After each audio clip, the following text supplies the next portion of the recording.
All right, hello everyone. My name is Tommy Valentine. I am the Executive Director of Historic Athens. We really appreciate you tuning in for today's episode of This Moment in History, COVID-19 in Athens, Georgia.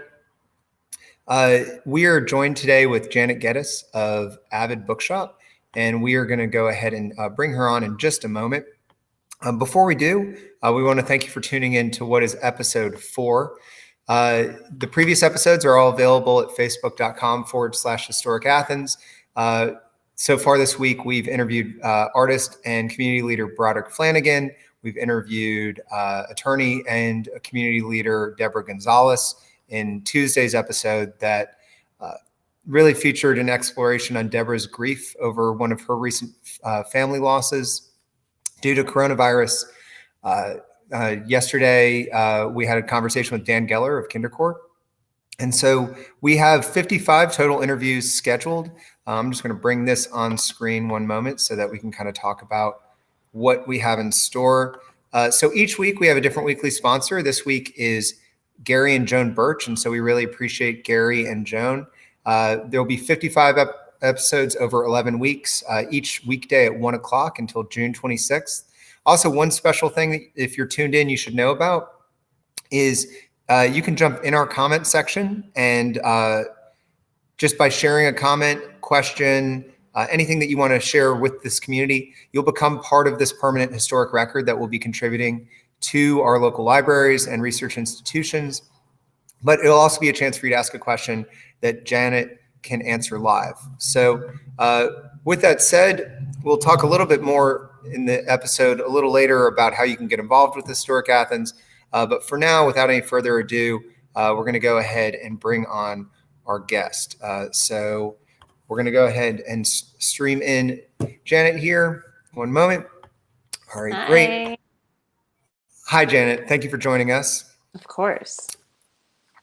So, Janet, I think that you're really well known around this community. Your business is really well known about this community, but there may be folks looking back at this 50, 60 years from now, or there may be somehow someone tuning into this that hasn't interacted with Avid before. So could you take some time to introduce yourself and talk about your work in this community? Sure. My name is Janet Geddis. I founded my first location of Avid Bookshop actually right next door to Historic Athens in 2011. But that was after 4 years, almost to the day after I announced that I was bringing an independent bookstore to Athens again. We had a used bookstore downtown, which closed at the end of 2015. But other than that, we hadn't for a long time had an independent bookstore that really focused on reader engagement and events and bringing authors to schools and authors to the store and really just trying to build community and literacy and just passion for reading and for each other in town. And so I worked really hard with a lot of help. And I think one thing that is really magical about Avid's beginnings has so much to do with how magical Athens is. And that is that despite having a lot of people backing me in terms of wanting the store to open, I didn't have financial resources. And so we sort of brought together a bunch of different ways to get the store open, from the locally owned bank, First American, the banker coming up with a really creative way to help us come up with some funding, from the ACC Economic Development Foundation, helping us get a gap loan to help kind of fill in some of the money we needed, to renting from a landlord who is not part of a big chain, but is a local business owner who's the building that we originally rented in. His family had owned it for decades and decades. And one of my favorite things we did was work with the now defunct Athens Time Bank. And so a lot of the labor that went into opening the store, from moving the huge pallets of shelves that I ordered from the street into the store, having them set up, cleaned up, books organized, the entire space completely cleaned and painted. All of that was done through a time bank system wherein a lot of local residents just volunteered their time and earned time dollars in order to do that. And then they could then spend those time dollars on other local services. So it was a way of not exchanging any money, but really building this sense of ownership. It was awesome. And if anybody, I always say this when I speak, if there's anyone out there that wants to reinvigorate that, I think it would be an incredible resource here. So I opened my first store in 2011, again, after 4 years of research. But at that point, I had built such an audience for the store, I think a lot in part to just being vulnerable about how difficult it is to open a business, even if it's one you know would really work well in your community.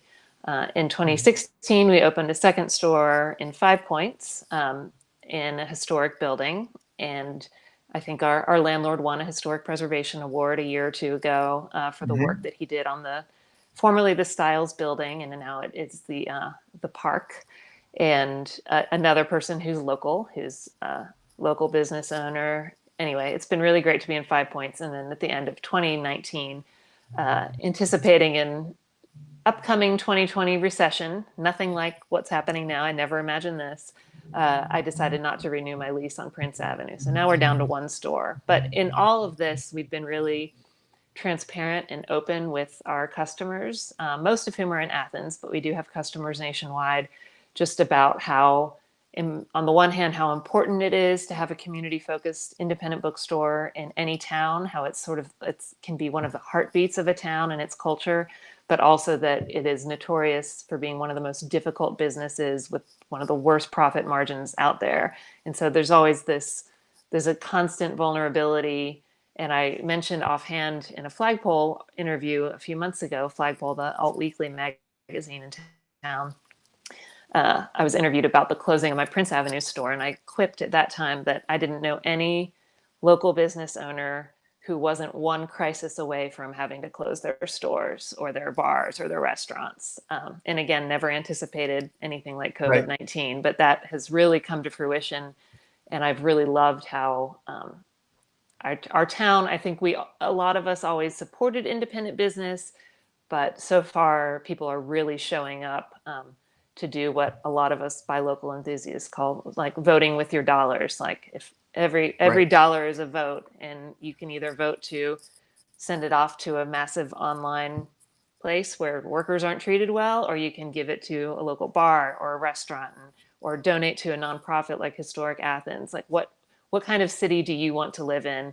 And you play a key role in how you spend your money and your time and your endorsements. Jen, I'll say as an aside that each of our 55 guests are connected to our city and our organization in different ways. You were our neighbor. The first time I was in the building I now work in, the building where I am right now, was for numerous Avid events. And so I know that, our partnership runs deep, and we miss our favorite neighbors that moved away from us. But our job is to think all the time about the community that we're celebrating and conserving. And a lot of times when people ask what makes Athens, we talk about its entrepreneurial spirit. It's just something that kind of runs through. How has this moment called on your entrepreneurial spirit or your passion and abilities as an entrepreneur? I think one thing this has prompted in me is I feel the sort of urgency and energy that I did when I was trying to get it off the ground. A lot of the time and I think most business owners I've talked to feel this way, but when you're doing okay, even if you're not doing great, but if you're basically getting the bills paid and you're doing okay, it can be easy to, you don't feel that push in the emergency mode of having to come up with new ideas and pivot your business almost constantly, and having to have our doors closed to the public, which we did voluntarily a few days before the mayor ordered the shelter-in-place initiative here, or shelter-in-place order. From that point on, we've been reinventing the business more than weekly, because we're trying to keep up with CDC guidelines and Athens-Clarke County guidelines and making sure my employees feel safe and valued. So this has really allowed us, and I think bodes well for us that we live in a, unified city county where we do have leadership that understand the importance of local business. And so Mhm. they are allowing us, as long as we are safe, they are flexible with what we can sell, how we can sell it, and even just in knowing now that bars and restaurants can start selling groceries and supplies. And my Right. friend Bain, who owns a few businesses in town, including Normal Bar, is like selling these awesome mixers so that you can actually, Yeah. yeah, make the drinks that you're used to having at his bar, but you can make them at home. So I think it's been really neat to see how inventive everyone is getting, especially those of us who, like, I have notebooks and notebooks full of ideas, but I haven't really been pushed to say, put a lot of those like little gift packages and stuff on our website because we were doing fine without doing that. And now we have no choice but to constantly think of newer, better, more interesting things to sell to keep people engaged. And it's been great so far.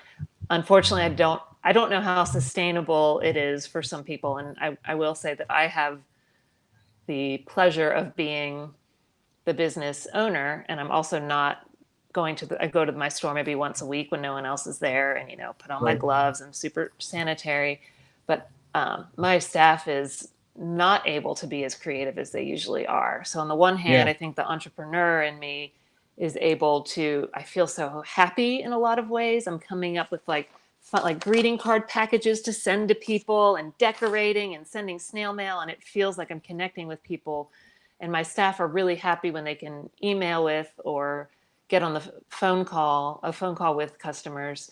But like they essentially have moved from being extroverted in this extroverted position where they get to talk to readers all day long and really just get fueled with those passionate conversations to becoming just Right.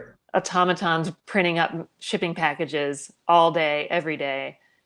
And they're very thankful to have a job, and we're very thankful for the business, but everything's changed. And so it's also a struggle for me as an entrepreneur to make sure that they still feel valued and have value in their job. And I want them to be happy to go to work. That's the thing that I always have centered for myself and for my staff. Like, I want it to be a joyful place where they feel like they're making a Right. difference. And so it's been hard to see how stressed out they're getting.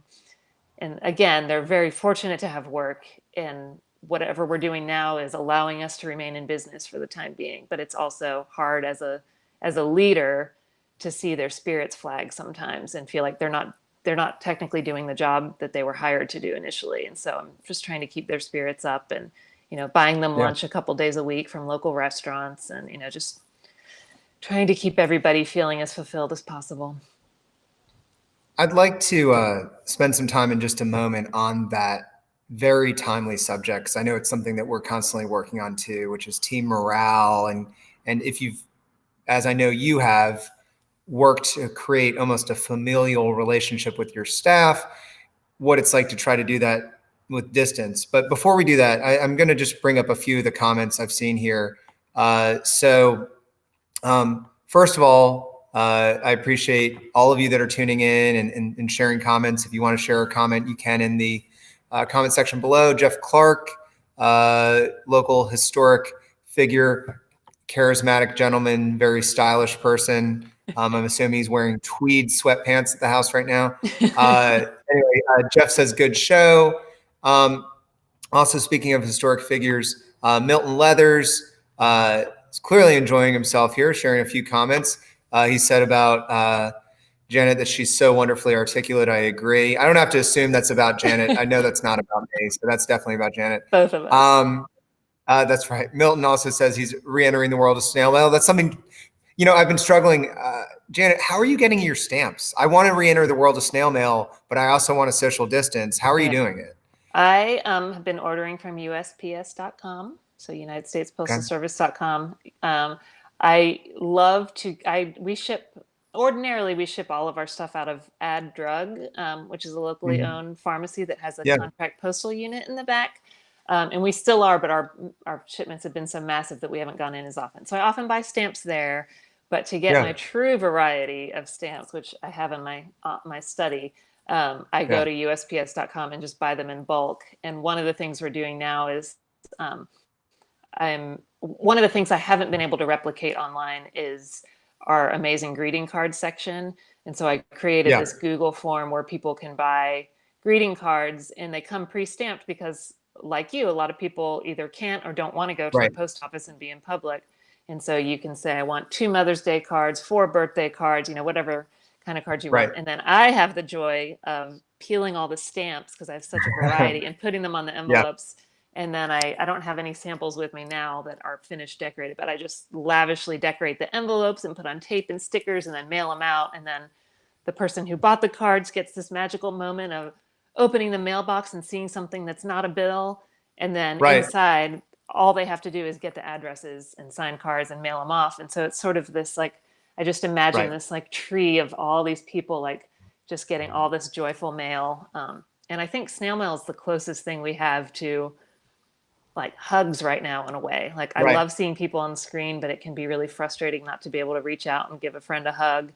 And so just knowing that someone you loved and cared about touched that thing, and it's now in your hands, even if you are like putting it on the porch for 24 hours, depending on what you're comfortable with to make sure that it's germ-free. But it's just been really great to be able to do. So Milton, I am really excited you're re-entering the world of snail mail because it's a magical place to be. Milton added that in our house, Cammie is finding hundreds of stamps we bought but never used. Look in those old drawers, everybody. So, but yeah, I wish you worked for the Georgia Secretary of State's office, because one of the peculiarities of this moment is that we're all being mailed absentee ballot applications so that we don't have to go vote in person, but they did not come pre-postage paid.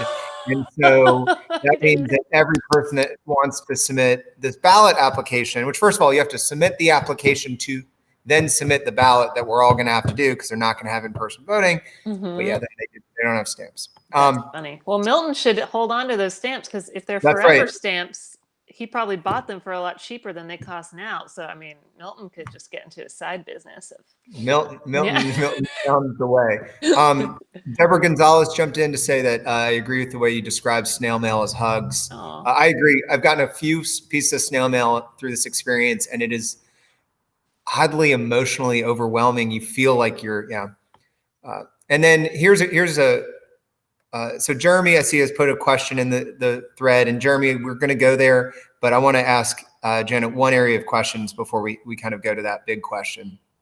But Janet, let's go back to your staff for a moment. So I shop regularly with Avid. There's certain faces that I just associate with Avid. I think, as you've articulated in the past, one of the best arguments for your local bookstore, one of the things that they offer that any good bookstore offers is the magic of someone that can help you find the right book, and that can get to know you in the way that a good bartender or a good restaurant owner can learn your taste. What has it been like managing that kind of concierge relationship? Have you figured out how to crack it yet? Are you still working on how to crack it? What's it like not being able to get in front of people right now? It is certainly difficult. And as I mentioned earlier, I think that's proving to be a little more emotionally challenging for my staff than for me. I do have the pleasure of being the face of the business. And so it's sort of my role naturally to be the one person that people go to. That said, I don't work a lot of book selling shifts in the store. I mean, I'm there a lot, but I think my staff are really missing that. A couple of the things that we've done, in addition to just emailing back and forth with people, we update our staff picks and our bestseller lists on our website a lot. And most often our bestsellers are staff picks. And the reason why they're selling well is not because there's some national advertising campaign. It's because real human beings thought, hey, my customers in Athens are going to love this. I'm going to physically hand them this book. And so while we don't have that face-to-face, eye-to-eye contact right now, we've come up with some really fun things. Like there's something called the snail mail surprise, where you can buy a book for anybody. We have some people there's a lawyer in town who bought snail mail surprises for the entire staff of Homemade, which is an awesome restaurant and catering business in town. And he just wanted each of them to have a book that is going to make them feel hopeful and fulfilled and just sort of lift their spirits in this time. And so that was such a pleasure to pick out 10 books and put them in this wrapping and say, I don't know if the guy would want me to reveal his name, but saying, this person bought you this. And like, But on the snail mail surprises, there are different levels you can get, but you fill out just a very brief questionnaire about either yourself, if you're buying yourself a treat, or the person you're buying for. And so then we can write a note saying, dear Laura, Tommy bought you this. He wants you to cheer up. And so maybe you write in there like, my wife likes this and that. She's been having a hard time lately with this. Right. And so I, or one of my staff members, that's what we do all day, every day in normal life, is figure out what book needs to be your friend at that moment. And so we can still do that, and we can write a thank you note, and we're able to fill orders that way. And we also have something we've done for years now, which is our subscription program, where people they fill out a much more thorough survey, but we mail a book to you every month for 3, 6, or 12 months. And you can also buy that for people of any age, any reading interest. And that's always a great way for us to be able to connect with people personally. But yeah, the snail mail surprise is the closest thing we have right now.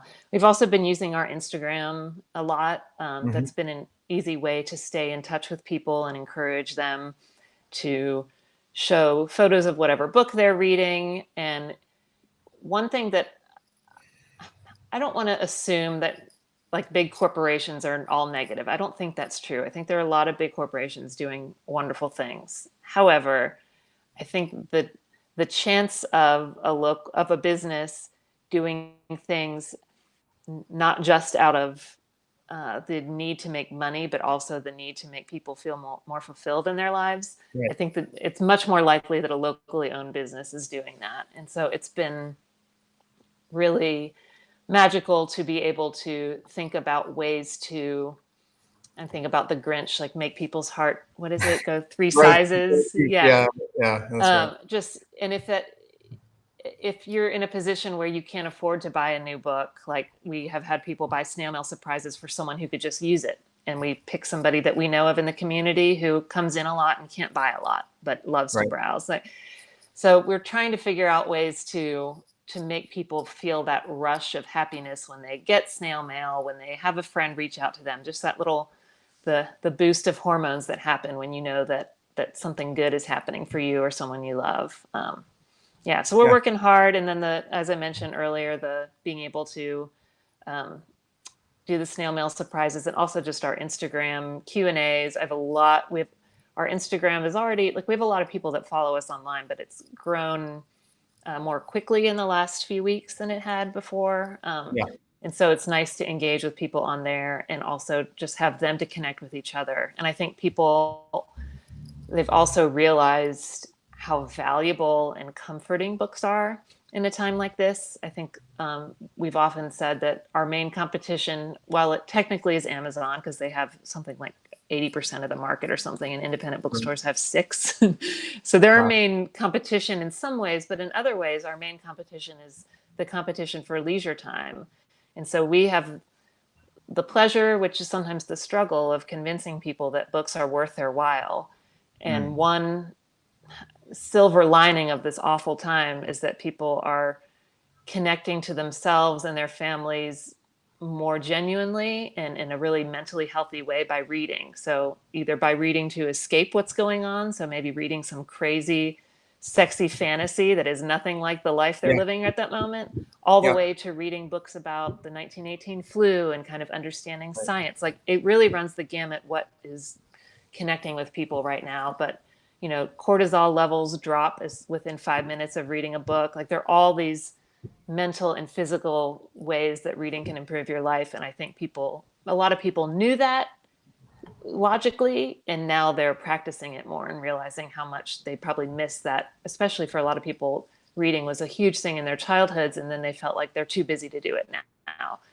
And I think they're connecting back to so many things that made them feel fulfilled and spoken to as children. So it's kind of wonderful in that way. For sure. A few quick things here. Let's jump into some comments. First of all, Deborah Gonzalez really shared something useful I want everyone here to see. So if you, like me, are having this issue with the stamp on the absentee ballot and wish to vote, you can take a photo of the ballot application and email it to the local Athens Clarke County Board of Elections to submit that. So that's really great information, Deborah. Thank you for sharing that. Milton jumped in with one more thing. He says, last comment, Milton, we are not going to hold you to that. You can keep sharing.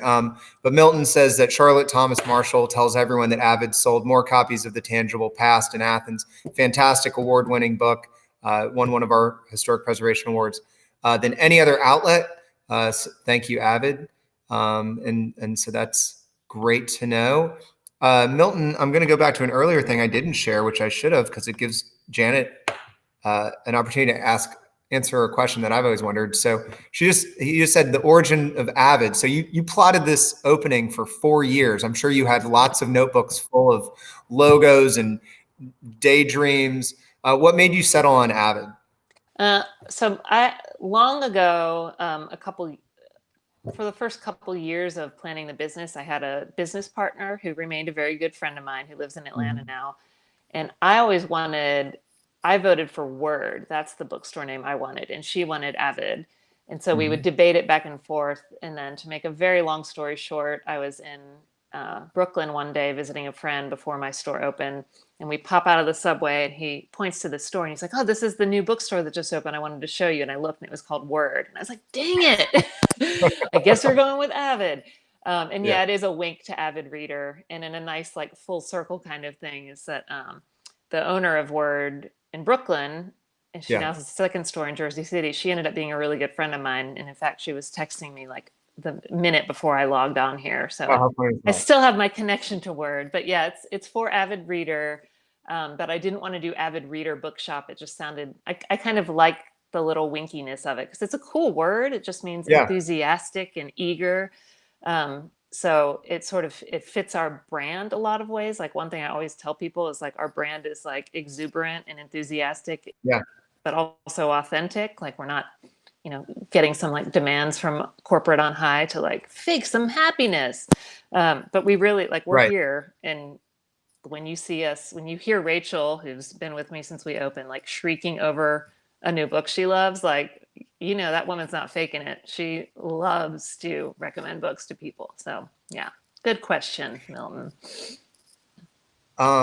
It's fascinating how loving books is, it's different than anything else. Loving food, loving exercise, loving movies, there's just a certain type of zeal I see book readers have.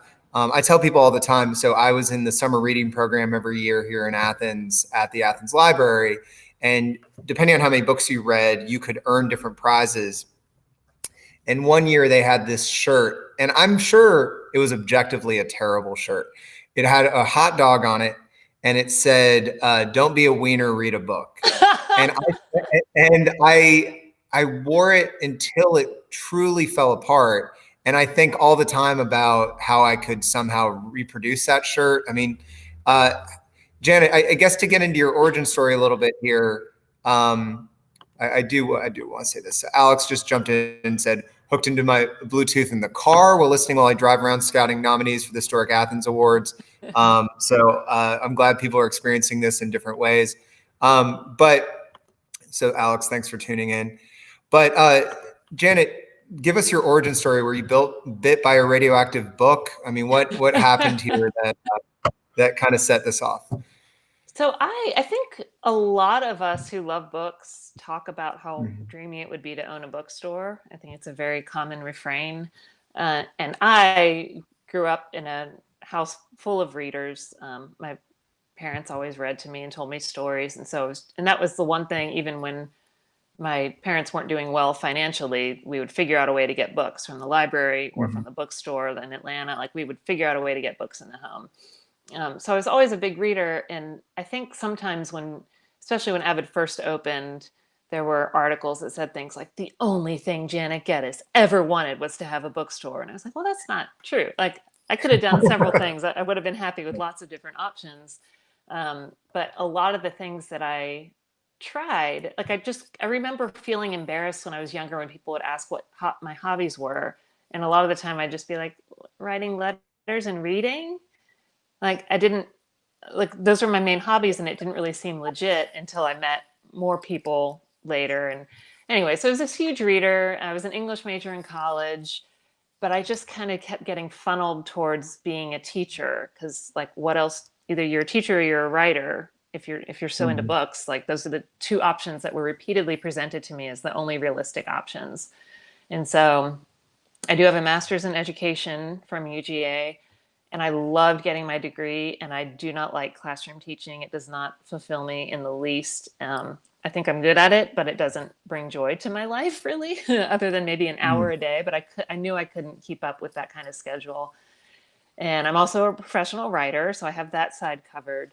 But I just kept going back to opening a bookstore, and I finally was doing research on it and saw that Athens had all the hallmarks of a town that would be very supportive of an independent bookstore, from having a really a small city where people are really involved in each other's lives in meaningful ways, where we have a good buy local movement, whether it's, official or just sort of under the radar, a strong library system, and an affiliation, or at least geographic closeness to a university. And of course, we have several. And so it had all the marks of it. And then when I started looking into all the attributes of the kind of bookstore owner I wanted to be, I had them all. Like, this way I can still, like, we do this Avid in Schools program where we bring authors and illustrators to local schools where the schools don't have to pay really high honoraria fees. So instead, we just ask that they buy a certain number of books. And for schools with bigger PTA budgets, they're able to buy more books. And then schools that maybe have no money to buy books, we find out ways to get grants to get the kids books. Anyway, so we do things like that. So I'm able to work with schools, which I love, but I don't have to be at the front of a classroom. And then I love hosting events and putting events on. So normally we have a couple hundred events a year, which are all on hold right now. I love being involved with the community. I love doing professional speaking gigs, but I just one thing after another, like, I lined up and thought, like, oh, I not only have the perfect town to do this in, but I'm the perfect person to do it, except I had no money. But other than that, and I had never worked in a bookstore. I'd never worked retail at all, but I went and figured out how to do it and went to bookseller boot camp and interned at a bunch of independent bookstores around the country. Like, I just, put myself to work learning how to do it. And I think I'm pretty good at it in the end, which is awesome. I mean, we're learning every day. And again, as we mentioned, right now in this era, we're reinventing the wheel 80 times a week, but we're making it happen. Well, so Janet, I'm going to give you a peek at a question that I'm going to ask you to answer in one moment. And then, since we're at about the halfway point, I want to take a moment and thank some of our sponsors. But just to kind of preview the question that we're going to answer here in a moment. So Jeremy Field jumped in, and I know that you've touched on a few of these things, Janet, but we can kind of really bury ourselves in them for a moment. But Jeremy wants to know, please let us know how we can help Avid while this is going on. And so when we get back in just a moment, I want to dedicate our time to that. First and foremost, though, I just want to take a moment to thank our donor members and our sponsors. Lots of organizations, lots of 501c3 nonprofits like ours have donors, and we do accept donations, but we prefer to think of our donors as members of our organization.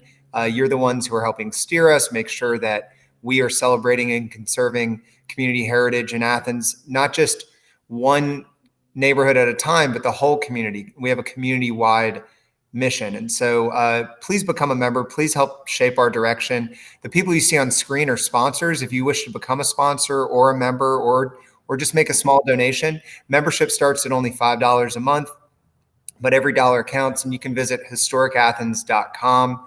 The people you see on the screen here have been incredibly generous, and we want to thank each and every one of them.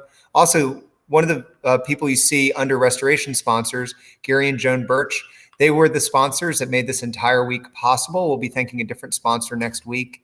But every single person you see here has been incredible. And to our hundreds of donor members out there, know that every single one of you matters. Trust me, we, like every other nonprofit, we are close to the line at all points. Janet emphasized earlier in the program that all small businesses in Athens are kind of one crisis away and are trying to navigate this moment. So if you can help us, historicathens.com. You can see that right there. And then if you are just tuning in, just as a quick refresher to what you're tuned in to, this is called This Moment in History, COVID-19 in Athens, Georgia. It's an 11-week program with 55 interviews. We'll be contributing all of these interviews to our local libraries and research institutions for posterity. And we really appreciate all the weekly sponsors that are making this possible. We cannot say enough that the advantage of being a 52-year-old nonprofit is that you've had some chance to do some good, but you're just as vulnerable as anybody else. And so, especially in moments like these. So if you have any feedback or questions, contact me directly. You can reach me, Tommy, at historicathens.com, or you can call me at 706-296-3583. And that phone number and email address is on our Facebook page. With that said, and we appreciate you patiently letting us advocate for our cause. Janet, let's go to back to Jeremy's question here, because I know it's fresh on the mind of a lot of people who love Avid and can't imagine Athens without Avid. If somebody's watching right now and they want to support Avid while this is going on, can you list all the ways we can do that? Well, sure. First of all, for those of you, maybe I know that we had a couple people, Alex is driving around in the car and so won't be able to write this stuff down. Even if you don't have an Instagram account, if you go to our Avid Bookshop Instagram, which is hard to see from here, we do have on here, there are these little circles underneath the description that say, that are highlights, and there's one called Save Avid. So if you click on it, it kind of takes you through some tips. The first one is, if you are able and willing, you can donate directly to us. And that way, we have a Venmo at Avid Bookshop, and our PayPal is PayPal.me/Avid Bookshop. So a lot of people who don't necessarily need or want any books right now, but want to help us, they've been donating, which is awesome. We also have our snail mail surprises on our website. If you go to our avidbookshop.com under the shop link, there's a little thing that pops up that says Shop Avid Gifts. You could buy yourself a snail mail surprise. We ship nationwide. We also ship to overseas to APO boxes. So while we can't do international shipping, if someone is stationed in the military abroad or working for foreign service, we, at this point, are still allowed to mail. Thank you, Historic Athens, for those links. But you can also buy a snail mail surprise for a random person. So as I mentioned earlier, we had the lawyer in town who bought a bunch of stuff for the staff at Home Aid. So if you know of an institution, a particular person that needs a little pick-me-up, or even if you don't know someone, but just say, Avid, I trust that you know someone, here's $20, send them a paperback. We can find someone who could use that. You could also buy a gift card from us. You can call us during the week at 706-850-AVID 2843. Got that number special, and nobody memorizes numbers anymore, so it wasn't that exciting. But if you call 850-AVID, you can buy a gift card. It's easier to buy one online, and then it can also be redeemed online. One thing that we, in fact, UGA Press, which is an independent university press here in town, they just among their team members there, just bought a $600 gift card from us. And it's not from the press expressly, it's from the employees there. And they just got together on their own accord. And they said they wanted it to be for our Avid in Schools program. This program I mentioned earlier, where we bring authors and illustrators to schools, or where we help supply libraries with expertly chosen books for their classrooms or libraries. Some of those books are ones that kids take home and keep, and other ones are ones they can just borrow. But if you want to buy a gift card, you can earmark it for Avid in Schools. You could buy it on our website, avidbookshop.com. You can also, we have some people who are buying all of their holiday gifts right now, Right. And just going ahead and knowing that, they're buying $100 gift card, a $10 gift card, just having a bunch of stuff ready so that they have little gifts to give people. Yeah. One thing, we often are very busy at the end of the school year when people buy teacher gifts. And usually gift cards to Avid are number one teacher gift idea. That could be something you could do. I know everybody's struggling right now, but certainly teachers in our community are, and they could use a pick-me-up. Just buy anything from us. Oh, go ahead. Yeah, Janet, I was going to say, one thing that I didn't realize until recently that I know, I'll share the link here in the comment section, but you can actually buy your audiobooks for the the Alex Sams of the world that are riding around with their Bluetooth. And I know when I jog, I like to listen to audiobooks. Folks can buy their audiobooks through Avid too, right? Yes, yeah. And so we have each time you look up a book on our site, you can see the audiobook link. But yeah, we partnered with this independent company called Libro.fm. So it's libro.fm/Avid Bookshop. But even if you just go to Libro.fm, they'll ask you either immediately or as you're checking out what independent bookstore you want to be affiliated with. We've worked with them since they launched. They give us a fair cut of every book. And right now, during the COVID-19 crisis, they're giving all of the profits to bookstores. So they're not taking their normal part of the cut. It's phenomenal. And they also went out of their way to hire a team of booksellers. And a lot of people don't know that the main competitor, which is called Audible, is owned by Amazon, which does not have the best track record for caring about communities or their employees too well. So the Libro memberships prices are almost exactly the same as Audible, and they make it super easy to switch and your credits roll over. Anyway, so that's a really good way to get audiobooks. I'm an audiobook junkie, and I was really sad for years. I would just get the CDs at the Clark County Library and listen in my car, but I missed being able to take walks and listen to audiobooks because I refused to support Amazon. But yeah, that's one of my tips is look, and you can get some audiobooks from us. And as I mentioned, like birthday, oh, go ahead. No, I'm sorry. I was going to say that I'd love, I'm sharing the link right now, but can you spend some more time talking about the subscription program? Just because I know that that's something that's really special.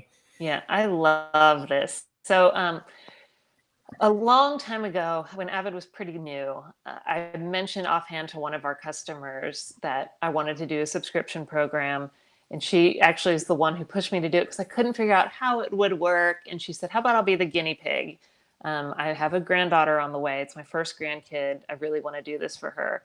And she has continued. I think the kid is 7 or 8 now. And she's had a subscription her entire life now. So she gets a book in the mail.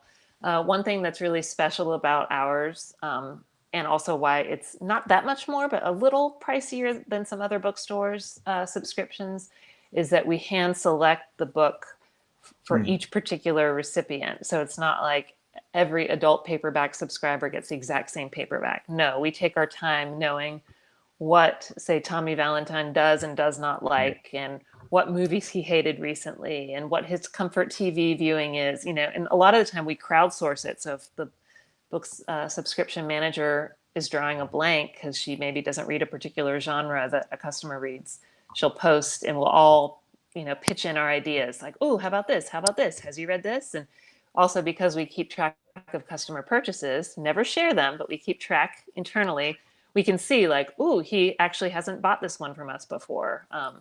And some of our customers also have Goodreads profiles, so we can go and see if they have it on a true. Anyway, so it's really fun, and it does take a lot of time on our end, but it's so rewarding when someone writes back and says, oh my God, that book was amazing. So again, we can do it for any age. So if you know someone who has a baby on the way via birth or adoption or fostering, anybody of any age, we can get a subscription for. A lot of the time we encourage people, like there are college students who might not have a lot of cash in the bank, but we say like, what if you and a few friends got together, or you and your siblings got together and got this for your grandma? And they're like, oh, we can do that. And then the grandma gets snail mail every month. We always doodle on every single package. So there's like a cute little element to it too, and include a note. And we encourage continued conversation about it. So through Instagram or through emails with our subscriptions team, people who might be, 10 states away are creating these bonds with each other and with our booksellers. So I love our subscriptions program, and we have a lot of options now that we've added over the years, including hardcovers for those people who want to read the newest and best books that we recommend. One of the joys about having this conversation, for those of you that follow us on Instagram or on Facebook or on Twitter, you know that lately we've been celebrating each day. We're doing 50 days of historic businesses of the day. So any of you can log in and see each day we're celebrating a different historic business. And that means a business that's 50 years old or older. Today we're celebrating Southern Mutual Insurance Company, who's been one of our sponsors for a long time. But, you know, as we're celebrating, we're also talking about, which businesses we hope we're celebrating years from now as future historic businesses. And so that's one of the reasons, Janet, we're so thrilled that's why I keep throwing all these links up is, one day someone's going to be sitting in my chair, having my job, celebrating Avid as a historic business of the day.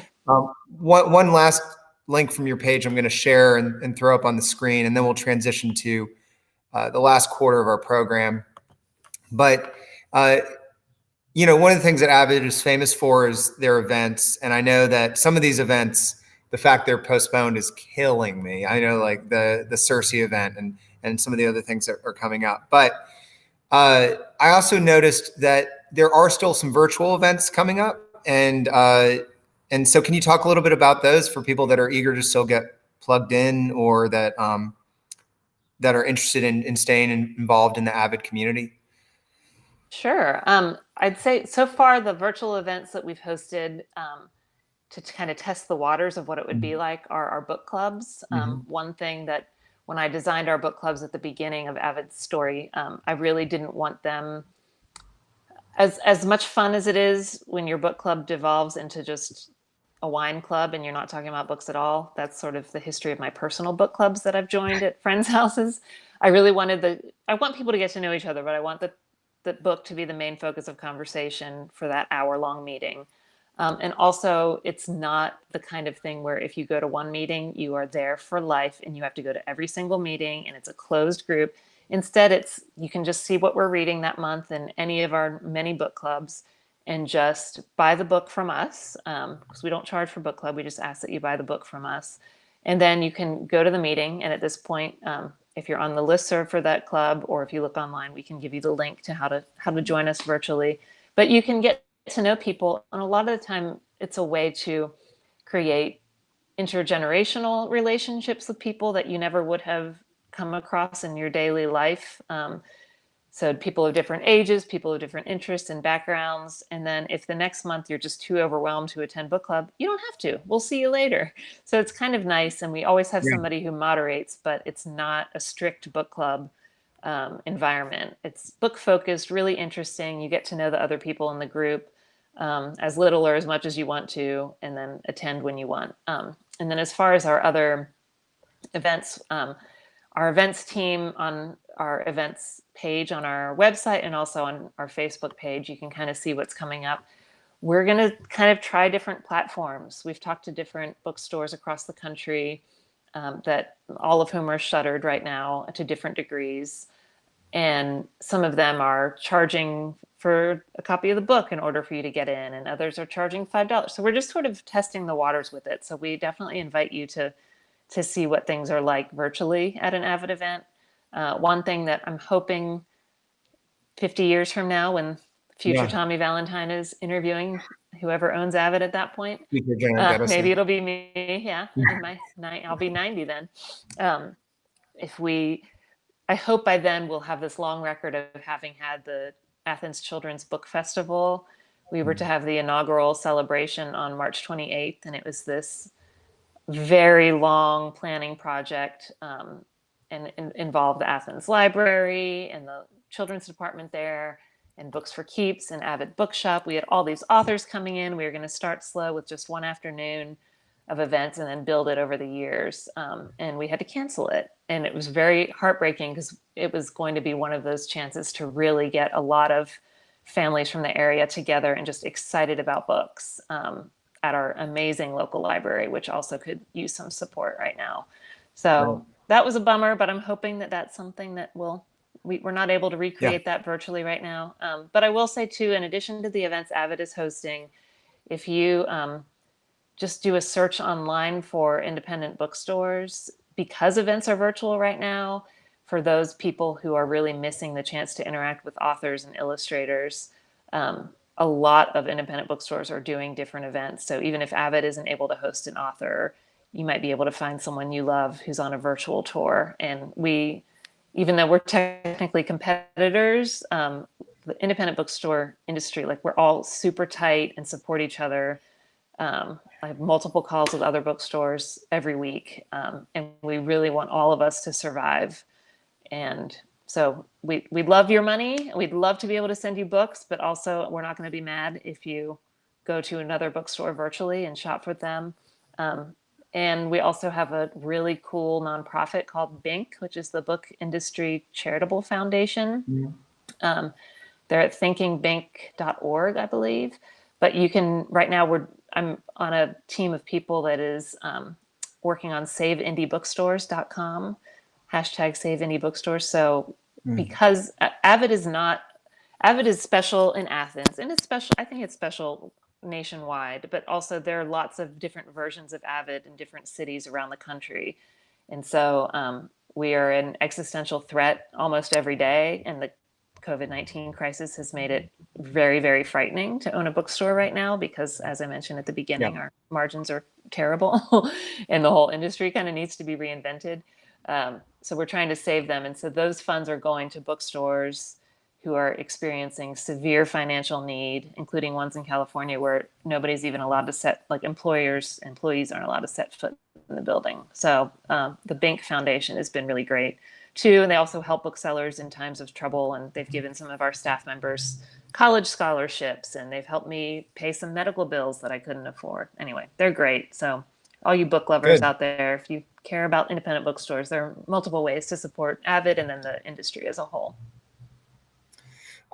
If you're tuning in here for these last 10 minutes or so, please thank you, Jeremy, for reacting so positively in the comment section to the virtual events.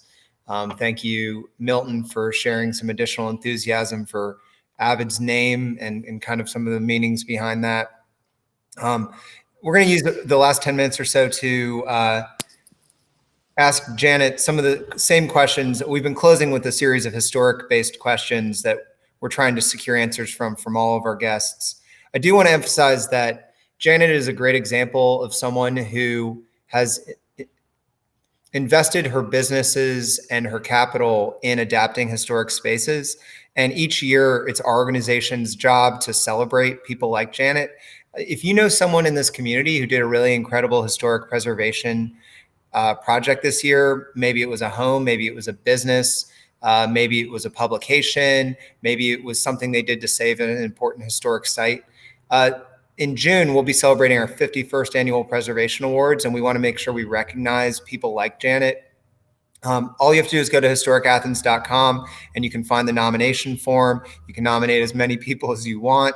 Alex, as he mentioned earlier in the program, is chairing that committee for us so we can make sure we're recognizing people. But I don't care, it can be an album, it can be anything that you feel contributed to our understanding and preservation of history here in Athens. Help us tell that story. So, all right, Janet. So I have two final questions for you. One is a bit silly, but I think is something I want on the record. So I've been asking each of our guests, when shelter in place is over, what is a place in Athens that you're dying to go to? And I've been spending every dollar that I haven't been spending on groceries, food wise, at our local restaurants. And I'm excited to go to about 100 of them. But I keep telling people right now, I just keep waking up craving a Waffle House All-Star Special. Like I just want a Waffle House All-Star Special. What is something in Athens, particularly Athens? For me, it's probably actually brunch at the place. But is there, what is something that you're craving right now? I could answer this so many ways. My healthy inclination would be to immediately go to Daily Groceries on Prince Avenue, especially because I already was not able to go as often since my store's not there anymore, right near there. So I go to Daily and I get some of that amazing Uncle Matt's orange juice. I love that. And I would go sit probably behind your building and just enjoy the weather and drink some orange juice and eat one of their sandwiches. But say if it's after 5, I think I would go to happy hour at Normal Bar. Yes. I could go on and on about all the places I would go, but today, that's what I'm in the mood for. Yeah. And you mentioned earlier, we want to emphasize so many of the bar owners in Athens are doing interesting things. I know you mentioned Baines. He's calling it a CSA, isn't he? That you can go pick up pre-made cocktail mix. And so we're going to try to have other restaurant owners and bar owners over the next several interviews to talk about ways to support. But yes, both of those sound delicious. I'm sure you'll see me there. Okay, the final question I have for you, and then I'm happy to open the floor for anything else you want to say on the record or to our audience. But part of our job here, beyond telling stories and our work with Hands on Athens and the Welcome Center, is historic preservation. And one of the things we know about historic preservation is that after a recession, people are so eager to see growth again that they're often more willing than normal to tolerate the destruction of historic places if it means growth and change. And so we're giving each of our interviewees the chance to talk about some of the historic spaces in Athens they value. It doesn't necessarily have to be something that's endangered, just historic places in Athens that are important to you. Could you take some time and talk about some of those spaces? Sure. The first thing that comes to mind is the building that we are currently in 5 Points that, as I mentioned, was formerly the Stiles building. It's one of 3 apartment buildings, and then ours, I believe, is the Henrietta building. You might know better than I. It was constructed in 1929, and it's the only one of those 3 buildings that has retail on the bottom floor, retail and restaurants. It is just a gorgeous place. I remember when I first moved to Athens, walking or driving by, thinking about how magical it would be to have one of those little apartments with the small brick porches overlooking the bustling 5 Points. And ever since our landlord and building owner bought the building and renovated it according to as many historic rules as he could, keeping the integrity of the building, the apartments themselves are beautiful. And because I have a good relationship with the landlord, I've had the opportunity to see the building at all stages of its development, from when it was, I wouldn't say falling apart, but it really needed some love for a while there. So to be able to see it from that state down to where, some of the floors were ripped out so they could fix where there had been leaks and plumbing and damage to the floor, like everything, all the way now to the things he was able to save, like these gorgeous black and white tiles in the bathrooms. And they're just these funky, strange little spaces. I love those apartments and would be very happy to live there. But the building itself is just really great. And I love being able to, I like to go to the library and look up old photographs of Athens. And so I love being able to see what that exact building and what our space looked like over the years. A lot of my friends that went to undergrad at UGA did their laundry in my space. Yeah. And so it's really, when I talked to them initially, when I first signed my lease, I was trying to explain where it was and the things that people recognize the most, or at the time, because now I just say next between Donna Chang's and Condor, but before that had more recognizability. I'd be like, it's across the street from the bottle shop. They'd be like, oh yeah, got it. Or else I would say, it's where you used to do laundry. And they'd be like, oh, okay, got it. So I love that building. I also, the first 10 years I lived in Athens, I lived in Abbeville. Yes. And I love Abbeville. And I lived in the very back corner of it. But it's a cluster of 13 historic homes. They were built originally as mill houses for workers down the mill.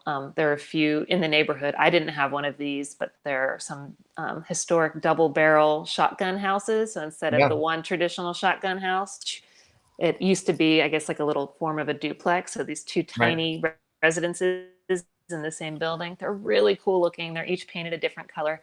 But the history of that place is awesome. And long ago, when I lived there, I really wanted to learn about it. And this is a crazy story. So Milton made a comment earlier about this like kismet experience about what Avid means. And so this happened. I was doing all this research in the Heritage Room. And unfortunately, as Tommy, you know well, like a lot of the time, if poor people lived in a particular area or people of color lived there, the historical documents are much, much harder to find. And that's what Abbeville was. It was mill workers. It was people without a lot of income, and they weren't, making the official history in the books. So I couldn't find anything. And I remember coming home one day and mentioning to my neighbor who lived 2 doors down in a greenhouse, I was like, oh, I just wish someone else would do the research for me and like present it to me. And then the next day I got home from my job tutoring and there's a little post-it on the door and it was like, hi, Janet, my name is so-and-so. I'm in Grady School of Journalism. I'm doing a history project on Addyville. Can I interview you?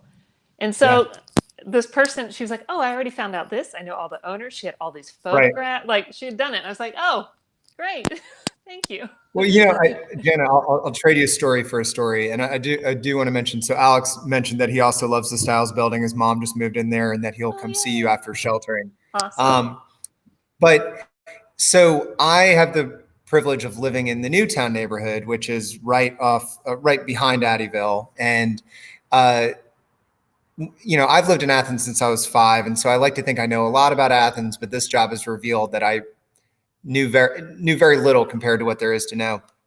But Addyville is such a beautiful and lively community, literally beautiful and colorful, and has kind of led to an aesthetic that's spread throughout Newtown. But just one thing that was kind of interesting is that, a big part of our job is being aware and advocating for and expanding local registrations in the National Register of Historic Places, which is run through the National Park Service and the Department of Interior, which are the same people who set the formal historic preservation guidelines that are the brass ring for a project, which Styles actually hit. It was a Department of Interior rehab. But Melissa Jest, who is the African American Programs Coordinator for the State Historic Preservation Division, came to town one day, and we decided to go see as many as possible of the places in Athens that are on the register. And unbeknownst to me, because there was no marker and it just wasn't something that I was really aware of, that side of Barber Street that includes Addyville, but goes just a little bit beyond, that includes all those houses on that strip. That's on the National Register of Historic Places, the same way that so many other historic assets are. So, I mean, that is a recognized nationally historic site. Oh, that's great. Pretty cool. Yeah, if it were up to me, Janet, there'd be historical markers everywhere because I'd love to know what existed in a place before and the spirit of what was there. Well, hopefully by the time 60 years from now, someone's listening to this or watching this has come true. But, at Historic Athens, one of the conversations we've had, and we have board members that are very passionate about it, is that, the state has historic markers, the country has historic markers. We believe that there's no reason why Athens can't have historic markers. And so we'd like to work on that in coming years to try to help people navigate these spaces. But Janet, you've been so kind and generous with your time. I'll close with the final question we tend to ask, which is, if somebody's tuning into this 60 years from now, 100 years from now, 50 years from now, what should they know about Athens in this moment? I think they should know that Athens is it's not just magical for those of us who live here. The number of times that I've said something to friends that live in other states about something that just happened to me in town, even during this crisis, they just sort of laugh and roll their eyes with love, being like, oh my God, Athens. Like, I'm like, oh, there's my doctor. She's walking with my number one customer who just bought a subscription. And they're like, how? And I'm like, no, everyone's everywhere. Like I feel like we know each other's business in the best way, and care about each other genuinely. And I think a lot of the things that I'm reading in national media about how this crisis is reminding people what community is, and it's encouraging people to get out of their houses and to support local business. We all were already doing that. Like, I feel like Athens is becoming more Athensy, but I think what's like this huge wake-up call that the rest of the country and the world seems to be having in many ways. We never, hung up the phone, to extend a really poor metaphor. Like, we have that call always. Right. And like, we're always interested in knowing, like, we know our neighbors' names. We shop at local businesses. We know who owns what, and I think that is not a reality for a lot of people in other cities and towns. And they're realizing right now how valuable that is. And I think we are being reminded of that here in Athens, but I think we're also really uniquely equipped to weather this awful storm best we can, because we already are very tight knit. And which is not to say we don't have a lot of improvements to make and a lot of people to advocate for, who need more respect and more coverage. But I think at our core, we have a bunch of people who are trying so hard to make sure that this place feels warm and lovely and supportive for everybody. So I love it. And I also want to remind people that the books that you read during this time are going to stay with you forever. And so, because I know even when I look at my bookshelf, I remember where I bought each of the books. I can touch the spine, and it's sort of like this talisman back to a time. So that's not to intimidate you to make sure you pick the best books to read right now, but just it's different from an e-reader. And even though I love audiobooks, it's different from audiobooks in a way, is that when you see that physical object, or if you have young people in your life, the books that they're really attached to at this stage, like you are never going to forget that this is something you read to calm them, to calm yourselves, to really just try to connect better with yourself during this crisis. It's beautiful. You make it sound like a hiking stick, like that. Like that's the hiking stick I took on the Appalachian Trail. That's right. Yeah. Well, listen. I thank you for being so generous with your time. And what we're going to do is thank our audience. Tomorrow we'll be back with Commissioner Russell Edwards, who's been working really hard to try to make sure that we spread the word on proper, safe behaviors here in Athens. I'm sure he'll have a lot to say, and we look forward to talking to him. Thanks again to this week's sponsors, Gary and Joan Birch. Thank you to everyone involved in supporting this project. Thank you to Janet and her entire staff for being Avid 365, but especially in this moment. And thank you for everyone tuning in. We look forward to talking to you again soon. Have a great and safe day. Thank you. Please stay safe and healthy. Thank you. Thanks.